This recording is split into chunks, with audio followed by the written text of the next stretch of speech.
Hello and welcome to the training log for the week of March 27th, 2023. So this week's video is going to be basically entirely about one topic, and that is the first serious injury I've sustained in over 10 years of lifting. On Wednesday, I decided to shoot for a 1,000-pound Hatfield squat down to full depth, which was about 15 inches as opposed to the 20-ish inch bench I've been using up until this point. I've done 1,000 pounds for reps before at the higher height, but I wanted to go to a deeper point this time. Unfortunately, I left the handles a bit high for this new depth, and it resulted in a shoulder dislocation, which I'm going to point out if you watch here. Very slow rep, and right there you can see my right arm twinge, my face go not happy, and I managed to finish the rep, but I had dislocated my right shoulder. I didn't know exactly what I had done at the time, although I suspected all I felt was a significant jarring kind of a pop and a twinge in that side, and you can tell right there that I knew something was significantly wrong. At this point, it was just numb and did not have much range of motion.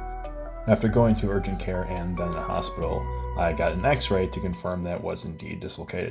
I know it's kind of confusing to look at, but the humerus, which is the arm bone there, should be right up under that kind of protrusion, which is actually my shoulder blade. So it's significantly lower and to the right of where it should be. I had to wait for quite a while between urgent care and the hospital, and eventually they were able to get it back in after some mild sedation because my muscles were just too tense to guide it back in without that.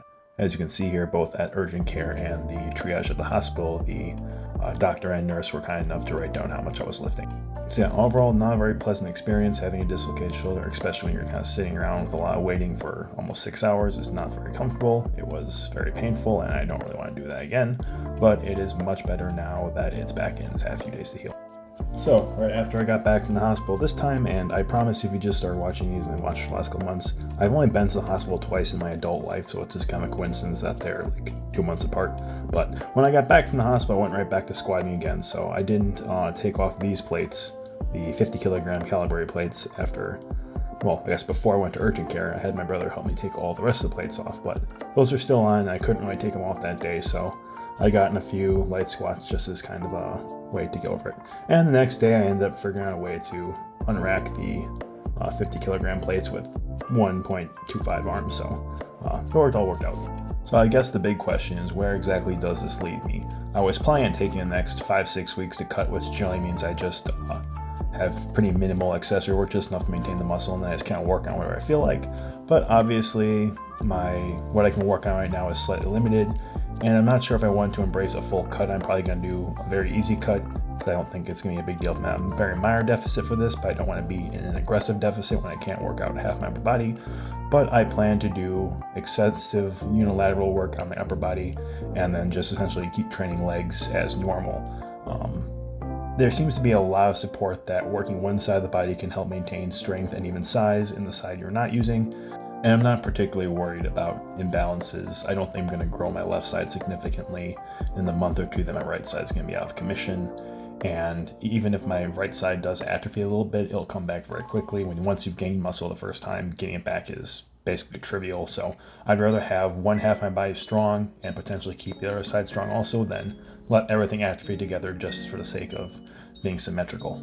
And while I would obviously prefer not to have a shoulder out of commission, I'm going to take extensive time to have to rehab and re-strengthen it, potentially have some minor issues with it permanently, which, fingers crossed that doesn't happen.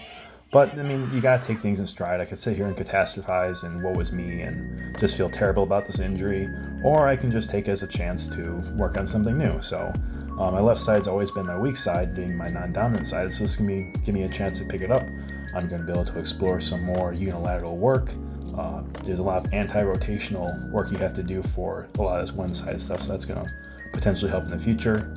I can work on stuff that I might not otherwise have worked on, and it's kind of an interesting constraint as a matter of creativity to work around that and produce lifts that are still fun and interesting, particularly for my videos, but with only the one arm available.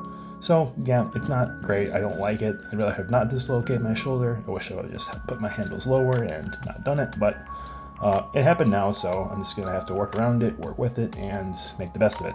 So in that vein, on Friday I decided to set my powerlifting total of squat, bench, and deadlift, but with only the one arm. So I originally wanted to do an actual barbell bench press, but I realized I gained that set up without the other arm to help is not really doable, so I settled for a floor press, getting up to 165. Here is a barbell squat with 455 with the one arm in the sling. I had to kind of hold the bar off balance. It's really mostly on my left side. I would tilt it slightly backwards and it's a little bit off center, so I'm not putting pressure on that joint. So I made the squat a little bit harder, but I still got it done, even though I don't really even squat the barbell normally. But I felt for the sake of doing a total like this, it probably made sense to do it the traditional way. And then finally, I had the one arm deadlift, which I've done that before, so it's not exactly anything new. But I have always been weaker on my left side for that than my right side, so I only got up to 500, whereas my best rep with my right hand is setting 550. So that worked out to, I believe, 1,120 pound total, which honestly, if you look at a lot of people that are complaining, oh, you're going to hurt yourself, you're going to not be able to lift again, most of them are still working on getting to the 1,000 pound club. So even with one arm and having a baby in my right shoulder, I can still lift more than them. In happier news, I was able to formalize my new affiliate status with Bells of Steel on Monday. They are a Canadian-based equipment company. They make a lot of good budget items and some nicer items for those that had more to spend. And they were kind enough to send up this belt squat, which arrived at perfect timing on Saturday. And I was able to get it downstairs with some help and then assemble it with 1.5 arms. And I'm excited to get to use it. It's probably going to help a lot with training around the shoulder injury. So if you're ever planning on getting anything, please take a look at Bells of Steel.